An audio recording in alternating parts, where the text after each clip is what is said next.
முதல்ல இந்த சிறப்பான எழுச்சியான அன்பான வரவேற்பை கொடுத்திருக்கக்கூடிய அத்தனை பேருக்கும் முதல்ல என்னுடைய நன்றியை தெரிவிச்சுக்கிறேன். தம்பி அவர்கிட்ட போன் முதல்ல அத்தனை பேருக்கும் என்னுடைய நன்றியை தெரிவிச்சுக்கிறேன். இன்னைக்கு கடைசி 16 நாட்களா தமிழ்நாடு முழுக்க அனைத்து சட்டமன்ற தொகுதிகளுக்கு போயிட்டு நம்முடைய வெற்றி வேட்பாளர்களுக்கு உதயசூரிய சின்னத்திலையும் கூட்டணி வேட்பாளர்களுக்கு கூட்டணி சின்னத்திலையும் வாக்கு கேட்டு இன்னைக்கு கோவை மாநகருக்கு வந்திருக்கிறேன். தெற்கு சட்டமன்ற தொகுதிக்கு அருமை சகோதரர் திரு செந்தில் பாலாஜி அவர்களுக்கும், கோவை வடக்கு தொகுதிக்கு அருமை சகோதரர் திரு செந்தமிழ் செல்வன் அவர்களுக்கும் உதயசூரியன் சின்னத்துல வாக்கு கேட்டு வந்திருக்கிறேன். நான் இங்க வந்தது உங்ககிட்ட வாக்கு கேட்கறதுக்கு, நீங்க எல்லாம் உதயசூரியன் சின்னத்துல வாக்களிக்கணும், வெற்றி பெற வைக்கணும்னு கேட்கறதுக்காக வந்தேன். ஆனா இங்க வந்து பார்த்தாதான் தெரியுது நீங்க எல்லாம் ஏற்கனவே முடிவு பண்ணி வச்சுட்டீங்க. கரெக்டா முடிவு பண்ணிட்டீங்களா? வெற்றி உறுதியா? உதயசூரியன் வெற்றி உறுதியா? செந்தில் பாலாஜி வெற்றி உறுதியா? செந்தமிழ் செல்வன் வெற்றி உறுதியா? எந்த சின்னம்? கையை காட்டி சொல்லுங்க, எந்த சின்னம்? உதயசூரிய சின்னத்துல வெற்றி பெற வச்சு பாருங்க. போன சட்டமன்ற தேர்தலுக்கு நான் வந்தேன், அப்பவும் பிரச்சாரம் பண்ணேன். போன முறை நம்ம இந்த கோவை மாவட்டத்துல வெற்றி வாய்ப்பை இழந்துட்டோம். இந்த முறை அதே தவிர மீண்டும் செஞ்சிடக்கூடாது. இந்த முறை சரியா வேலை பார்த்து சரியா ஜெயிச்சு காட்டுவோமா? முதல்ல இந்த நிகழ்ச்சி ஏற்பாடு செஞ்சிருக்கக்கூடிய உங்களுடைய வெற்றி வேட்பாளர் திரு செந்தில் பாலாஜி அவர்களுக்கும், நம்முடைய வெற்றி வேட்பாளர் திரு துரை செந்தமிழ் செல்வன் அவர்களுக்கும், இங்க வந்திருக்கக்கூடிய அனைத்து தாய்மார்களுக்கும், அக்காக்களுக்கும், தங்கைகளுக்கும், பாட்டிகளுக்கும், சகோதரிகள் அத்தனை பேருக்கும், முத்தமிழர் கலைஞருடைய உயிரினும் மேலான அன்பு உடன்பிறப்புகள் அத்தனை பேருக்கும் முதல்ல என்னுடைய நன்றியை நான் தெரிவிச்சுக்கிறேன். இந்த கோயம்புத்தூர் மாவட்டத்துடைய எழுச்சியை பார்க்கும் போது நிச்சயம் அனைத்து தொகுதியிலும் வெற்றி உறுதிங்கிறது தெல்ல தெளிவா தெரியுது. கோயம்புத்தூர் மாவட்டத்தில் இந்த முறை 10க்கு 10 தொகுதியும் உறுதி அப்படிங்கறது நாம செஞ்சு காட்டணும். இந்த தேர்தலை செஞ்சு காட்டணும். இந்தி திணிப்புக்கு எதிராக ராணுவத்தையே சந்திச்ச வீரமும் துணிச்சலும் உள்ள இளைஞர்களை தந்த மண் இந்த கோயம்புத்தூர் மண். அப்படிப்பட்ட பெருமை வாய்ந்த இந்த கோயம்புத்தூர்ல உங்களை எல்லாம் சந்திப்பதுல நான் மிகுந்த பெருமை அடைகின்றேன். உங்களுடைய வெற்றி வேட்பாளர் நம்முடைய தெற்கு பகுதிக்கு நம்முடைய தலைவர் அவர்கள் திரு செந்தில் பாலாஜி அவர்களை உங்களிடத்துல ஒப்படைச்சிருக்கிறாரு. கடந்த சில ஆண்டுகளாகவே கோவையில் மட்டுமல்ல, இந்த ஒட்டுமொத்த தெற்கு மண்டலத்தையும் மேற்கு மண்டலத்தையும் கழகத்துக்கு ஆதரவா கழகத்துடைய கோட்டையா மாத்தி வச்சிருக்கிறவர் தான் திரு செந்தில் பாலாஜி அவர்கள். இவருடைய வேகத்தை, இவருடைய உழைப்பை பார்த்த பாசிச சக்திகள், நம்முடைய எதிரிகள் இவரை எப்படியாவது முடக்கணும்னு பிளான் பண்ணாங்க. கடந்த நாடாளுமன்ற தேர்தல் போது இவருக்கு பெரும் நெருக்கடி கொடுத்தாங்க. ஆனா சங்கிகளுடைய கனவெல்லாம் நாடாளுமன்ற தேர்தலில் மிகப்பெரிய பல லட்சம் வாக்கு வித்தியாசத்துல நாம ஜெயிச்சு காட்டணும். பாசிச கூட்டமோ சங்கி கூட்டமோ இந்த கோவையை அவங்களுடைய கோட்டைன்னு நினைச்சிட்டு இருக்காங்க, சொல்லிட்டு இருக்காங்க. அந்த கோட்டைய அவங்களோட கோட்டை இல்ல, இது திமுகவோட கோட்டைங்கிறத திரு செந்தில் பாலாஜி அவர்கள் ஒவ்வொரு அசைவின் மூலமாகவும் நிரூபிச்சுட்டு வராரு. கரூர் நம்ம தலைவர் அவர்கள் சொன்னது மாதிரி கரூர் இவருக்கு பிறந்த வீடா இருந்தாலும் இன்னைக்கு கோவை தான் இவருக்கு புகுந்த வீடு. நிச்சயம் பிறந்த வீட்டை எவ்வளவு நல்லா பாத்துக்கிட்டாரோ அதே மாதிரி புகுந்த வீட்டையும் கண்ணும் கருத்துமா பாத்துப்பாருங்கிற நம்பிக்கை எனக்கு இருக்கு. உங்களுக்கு இருக்கா? எல்லாரும் பாராட்டக்கூடிய அளவுக்கு ஒரு மிகச்சிறந்த உழைப்பாளி, கடின உழைப்பாளி. வெறும் தேர்தலுக்கு தேர்தல் மட்டும் உங்களை வந்து சந்திக்க கூடியவர் கிடையாது திரு செந்தில் பாலாஜி அவர்கள். உங்களோடு இருக்கக்கூடியவர், வருஷம் முழுக்க உங்களோடு பயணிக்க கூடியவர். நீங்க கூப்பிட்ட குரலுக்கு ஓடோடி வந்து உங்களுடைய குறைகளை கேட்டு அதை சரி செய்யக்கூடியவர், உங்க குடும்பத்தில் ஒருத்தரா இருக்கக்கூடியவர் தான் திரு சகோதரர் செந்தில் பாலாஜி அவர்கள். ஆகவே உங்களுடைய வேட்பாளர், உங்களுடைய வெற்றி வேட்பாளருக்கு மிகப்பெரிய வெற்றியை தேடி தரணும்னு உங்களை எல்லாம் நான் கேட்டுக்கொள்கிறேன். அதே மாதிரி கோவை வடக்கு தொகுதிக்கு ஒரு நல்ல வேட்பாளர், வெற்றி வேட்பாளர் சகோதரர் செந்தமிழ் செல்வன் அவர்களை தலைவர் அவர்கள் உங்க இடத்துல ஒப்படைச்சிருக்கிறாங்க. திரு செந்தமிழ் செல்வன் அவர்களை உங்க இடத்துல அறிமுகப்படுத்த வேண்டிய அவசியம் இல்ல. உங்களுக்கு எல்லாம் நல்ல அறிமுகமானவர் தான் திரு செந்தமிழ் செல்வன் அவர்கள். அவர் வாக்கு அவருக்கு வாக்கு சேகரிக்கிறதுல எனக்கு என்ன பெருமைன்னா, அவரும் இளைஞரணியிலிருந்து வந்தவர், இளைஞரணியுடைய செயலாளர் தான். இளைஞரணியில சிறப்பா செயல்பட்டு பகுதி துணை அமைப்பாளர், அப்புறம் மாவட்ட அமைப்பாளர், அப்புறம் மாநகர அமைப்பாளர், மாவட்ட செயலராகி எப்போதும் மக்களோட மக்களா இருக்கிறவர் தான் திரு செந்தமிழ் செல்வன் அவர்கள். நீங்க எப்ப வேணும்னாலும் அவரை தொடர்பு கொள்ளலாம், அவரோட பேசலாம், அவரை பார்க்கலாம். அவர்கிட்ட எந்த உதவினாலும் நீங்க போய் நிக்கலாம், எந்த கோரிக்கையும் அவர்கிட்ட போய் சொல்லலாம். அந்த கோரிக்கையெல்லாம் முதல் வேலையா அவர் சரி செய்வதுதான் அவருடைய தலையாய பணியா இருக்கும். ஆகவே அவரையும் நீங்க மிகப்பெரிய வெற்றி பெற வைக்கணும்னு உங்களை எல்லாம் நான் கேட்டுக்கொள்கிறேன். இந்த கோயம்புத்தூர் தெற்கு தொகுதிக்கு என்னென்ன திட்டங்களை நம்ம கொடுத்திருக்கிறோம்? கடந்த 5 வருஷத்துல உப்பிலிப்பாளையம் கோல்ட்வின்ஸ் இடையே இன்னைக்கு 1800 கோடி ரூபாய் மதிப்பீட்டுல ஒரு புதிய பிரம்மாண்ட மேம்பாலத்தை கட்டி கொடுத்தது யாரு? நம்முடைய திராவிட மாடல் அரசு. காந்திபுரம் பகுதியில் இன்னைக்கு 300 கோடி ரூபாய் செலவுல உலக தரத்துல ஒரு லைப்ரரி கட்டிக்கிட்டு இருக்கிறோம். பெரியார் நூலகமா அதை கொடுத்தது நம்முடைய முதலமைச்சர் அவர்கள். 132 கோடி ரூபாய் மதிப்பீட்டுல பிரம்மாண்டமான செம்மொழி பூங்கா, 57 கோடி ரூபாய் மதிப்பீட்டுல பெரிய கடை வீதி பகுதியில புதிய தங்க நகை பூங்கா, வாலாங்குளம் சங்கனூர் பள்ளம் இடையே 9 கோடி ரூபாய் மதிப்பீட்டுல நீர் வடிகால். ராஜவீதி அரசு மேல்நிலைப் பள்ளியில 8 கோடி ரூபாய்க்கு புதிய பள்ளிக்கூட கட்டிடங்கள். வடகோவை மரக்கார ரஞ்சப்ப நடுநிலை பள்ளியில புதிய பள்ளி கட்டிடம். காந்திபுரம் சத்தி சாலையில புதிய ஆம்னி பேருந்து பஸ் ஸ்டாண்டு. காட்டூர் பகுதியில புதிய 1 கோடி ரூபாய் செலவுல புதிய அறிவுசார் மையம் சயின்ஸ் சென்டர். குறிஞ்சி கார்டன் மற்றும் சரோஜினி வீதி பகுதிகளில் சாலைகள் சரி செய்யப்பட்டிருக்கு. அதே மாதிரி கோயம்புத்தூர் வடக்கு தொகுதிக்கு என்னென்ன செஞ்சு கொடுத்திருக்கிறோம்? 4 கோடி ரூபாய் மதிப்பீட்டுல மருதுமலை சாலை இன்னைக்கு சீரமைக்கப்பட்டிருக்கு. 4 கோடி ரூபாய் மதிப்பீட்டுல மேட்டுப்பாளையம் சாலையில இன்னைக்கு புதிய மார்க்கெட் கட்டிடம் கட்டி கொடுத்திருக்கிறோம். சங்கனூர் ஓடை புனரமைப்பு வசதிகள். 3 கோடி ரூபாய் மதிப்பீட்டுல வேளாண் பல்கலைக்கழகத்துல நம்மாழ்வார் பெயர்ல இயற்கை வேளாண் ஆராய்ச்சி மையம். 780 கோடி ரூபாய் மதிப்பீட்டுல பில்லூர் 3வது குடிநீர் திட்டம். வடவள்ளி அரசு பள்ளிக்கு புதிய கட்டிடங்கள். கே புதூர் மாநகராட்சி பள்ளியில ஒரு புதிய யோகா மையம். மாநகராட்சி 41வது வார்டுல நகர்ப்புற துணை சுகாதார மையம். 5 கோடி ரூபாய் மதிப்பீட்டுல மருதமலை சுப்பிரமணிய சாமி கோயில்ல பக்தர்களுடைய வசதிக்காக இன்னைக்கு லிப்ட் வசதி அமைச்சு கொடுத்திருக்கிறோம். இதை விட எல்லாத்தையும் விட முக்கியமான கோரிக்கையை இந்த பகுதி மக்கள் கொடுத்திருக்கிறாங்க. கோவை பெரிய கடை வீதி மற்றும் கிராஸ் கட் ரோட் வியாபாரிகள் பயன்பெறுகின்ற வகையில ஒரு மல்டி லெவல் ஷாப்பிங் காம்ப்ளெக்ஸ் மற்றும் மல்டி லெவல் பார்க்கிங் அமைத்து தர வேண்டும் கோரிக்கை வச்சிருக்காங்க. ஆட்சி அமைஞ்சோன்னு நிச்சயம் நம்முடைய முதலமைச்சர் அவர்கள் இந்த திட்டத்தை உங்களுக்கு செஞ்சு கொடுப்பாரு. அதே மாதிரி புளியக்குளம், அம்மன்குளம், கல்லுக்குழி, ஓசிமின் நகர், காந்தி நகர் பகுதி மக்களுக்கு பட்டா வழங்க வேண்டும் ஒரு கோரிக்கை வச்சிருக்கீங்க. நம்முடைய ஆட்சி அமைஞ்சோன்னு நம்முடைய முதலமைச்சர்கள் நிச்சயம் இந்த 2 கோரிக்கைகளையும் உங்களுக்கு செஞ்சு கொடுப்பார். இந்த 2 தொகுதிக்கு என்னென்ன செஞ்சிருக்கோங்கிறத நான் சொன்னேன். இன்னைக்கு இந்த 5 வருஷம் தமிழ்நாட்டுக்கு முழுக்க நம்முடைய முதலமைச்சர்கள் என்னென்ன திட்டங்கள் செஞ்சு கொடுத்திருக்காங்க. போன சட்டமன்ற தேர்தலில் சொன்ன வாக்குறுதி அத்தனையும் காப்பாத்திருக்கிறோம். சில திட்டங்களை மட்டும் உங்களுக்கு ஞாபகப்படுத்த விரும்புறேன். நம்முடைய முதலமைச்சரா பொறுப்பேற்றோன்னு அவர் போட்ட முதல் கையெழுத்து மகளிருக்கு கட்டணம் இல்லா பேருந்து திட்டம். போன முதல் சொன்னோம், செஞ்சு கொடுத்தமா இல்லையா? தலைவர் சொன்னதை செஞ்சு காட்டியிருக்கிறார். இன்னைக்கு மகளிர் ஒவ்வொருத்தரும் மாசம் 900 ரூபாய் வரைக்கும் சேமிச்சிருக்காங்க. அதே மாதிரி அரசு பள்ளியில படிக்கக்கூடிய குழந்தைங்க காலைல பசியோடு இருக்கக்கூடாதுன்னு காலைல பள்ளிக்கூடத்துக்கு வந்தோடனே முதலமைச்சர் காலை உணவு திட்டம்.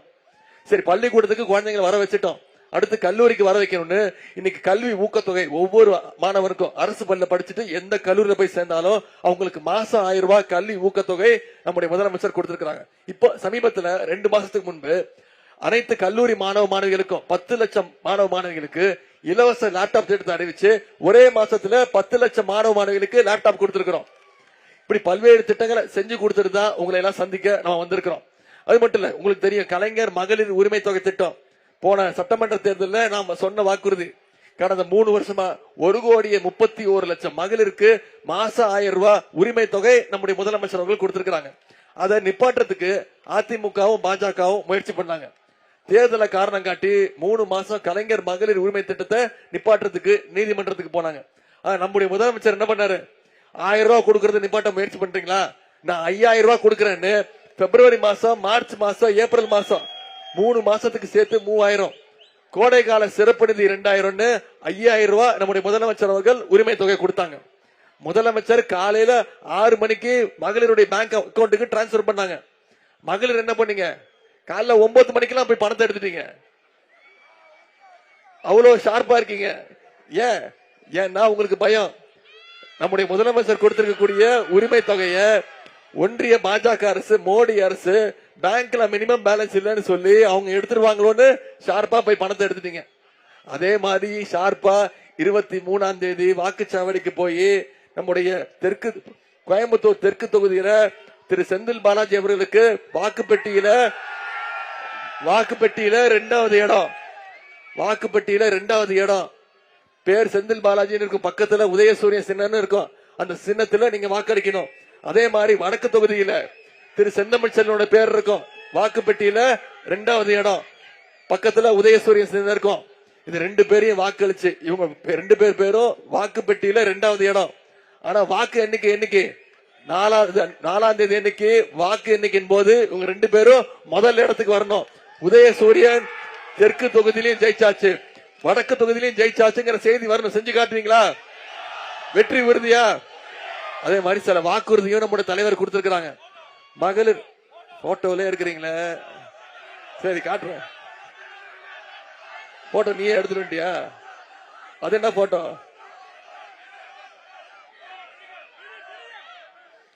முக்கியமான வாக்குறுதி ஒன்று கொடுத்திருக்கிறோம் தெரியுமா? மகளிர் உரிமை தொகை திட்டம். மீண்டும் ஆட்சிக்கு வந்தோம்னா முதலமைச்சர் சொல்லியிருக்கிறாரு, உரிமை தொகையை அதிகப்படுத்தி 2000 ரூபாய் கொடுப்பேன்னு முதலமைச்சர் வாக்குறுதி கொடுத்திருக்காங்க. முதலமைச்சர் காலை உணவு திட்டம் 5ஆம் வகுப்பு வரைக்கும் இல்ல 8ஆம் வகுப்பு வரைக்கும் விரிவுபடுத்தப்படும் சொல்லியிருக்கிறோம். இது என்ன போட்டோ?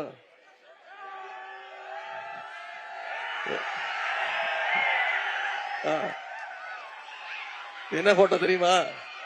டெல்லிக்கு போய் 4 கார் மாறி மோடிய போய் சந்திச்சுட்டு வெள்ள வரும்போது மூஞ்செல்லாம் மூடிக்கிட்டு அழுதுகிட்டு வெளில வந்தாரு. அந்த போட்டோ தான் இந்த போட்டோ. இப்பதான் புதுசா இருக்கு, சேர்ந்துருக்கீங்க. மூஞ்ச மூடிட்டு இருக்காருல்ல, அவர்தான் எடப்பாடி பழனிசாமி. இங்க பாருங்க, இந்த போட்டோ நான் எடுத்துட்டு வரல, இதெல்லாம் என் கணக்குல வராது, சரியா? இப்படிதான் மோடிக்கு ஒரு போட்டோ நீயே வச்சுக்கப்பா, எனக்கு வேணாம். போட்டோ எடுத்துக்கணுமா? பேசி முடிச்சிடறா. நீங்க எல்லாம் மொரட்டு பக்தர்கள் பார்த்திருப்பீங்க, மொரட்டு தொண்டர்கள் கேள்விப்பட்டிருப்பீங்க. ஆனா ஒரு மொரட்டு அடிமையை பார்த்திருக்கீங்களா? யார் அந்த மொரட்டு அடிமை? மோடியுடைய நம்பர் 1 மொரட்டு அடிமை திரு எடப்பாடி பழனிசாமி. இவ்வளவுதான்மா நான் சொன்னேன். இதுக்குதான் இவ்வளவு பஞ்சாயத்து. இப்போ மெட்ரோ திட்டத்துக்கு பணம் கொடுத்தாங்களா? நம்முடைய தமிழ்நாட்டுக்கு ஒன்றிய பாஜக அரசு கடந்த 5 வருஷத்துல நான் சொன்னல இவ்வளவு திட்டங்கள் கொடுத்திருக்கிறோம், இவ்வளவு வாக்குறுதி கொடுத்திருக்கிறோம், இவ்வளவு செஞ்சிருக்கமே. ஒன்றிய பாஜக அரசு தமிழ்நாட்டுக்கு நீங்க ஏதாவது திட்டங்கள் கொடுத்திருக்காங்களா? மெட்ரோ திட்டம் காட்டினல, இதுக்கு பணம் கட்டிட்டு இருக்கோம், இது வரைக்கும் கொடுக்க முடியாதுன்ட்டாங்க. கல்வி நிதி கொடுக்கல. போன பட்ஜெட்ல, ஒன்றிய அரசு பட்ஜெட்ல தமிழ்நாட்டுக்கு எந்த திட்டமும் இல்ல, தமிழ்நாடுங்கிற பேரே இல்ல. அதனாலதான் சொல்றேன், மோடியுடைய நம்பர் 1 மொரட்டு அடிமை திரு எடப்பாடி பழனிசாமி அவர்கள் சொன்னேன். இதுக்குதான் அவர் கோச்சுக்கிட்டு என்ன சொன்னாருன்னா, உதயநிதிக்கு எந்த அனுபவம் கிடையாது, என்ன அனுபவம் இருக்கு அவருக்கு அப்படின்னு பேசிட்டாரு. நான் சொன்னேன், எனக்கு உண்மைதான், நீங்க எந்த அனுபவம் எனக்கு கிடையாது, குறிப்பா இந்த அனுபவம் எனக்கு கிடையாதுன்னு சொன்னேன். அந்த போட்டோவோட இது நல்லா இருக்குல்ல?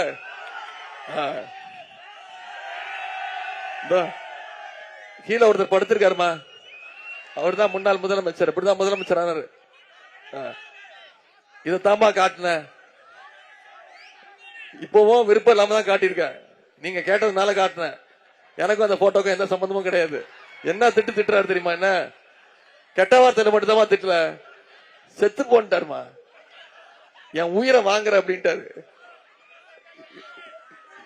மீண்டும் நான் சொல்றது, போட்டோ உனக்கு வேணுமா? வீட்டுல பிரேம் பண்ணி மாட்டிக்க போறியா?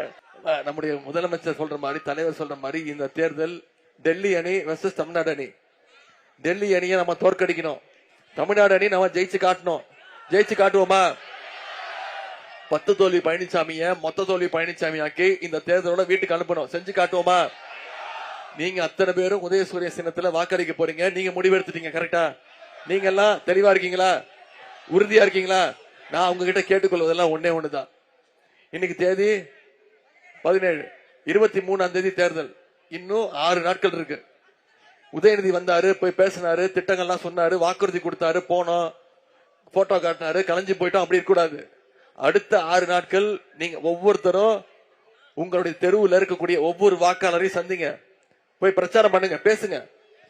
நம்முடைய 5 வருஷம் திராவிட மாடல் ஆட்சியில நம்முடைய முதலமைச்சர் என்னென்ன திட்டங்கள் கொடுத்திருக்கிறாரு சொல்லுங்க. ஆட்சிக்கு வந்தா என்னென்ன பண்ணுவோங்கிறதையும் சொல்லுங்க.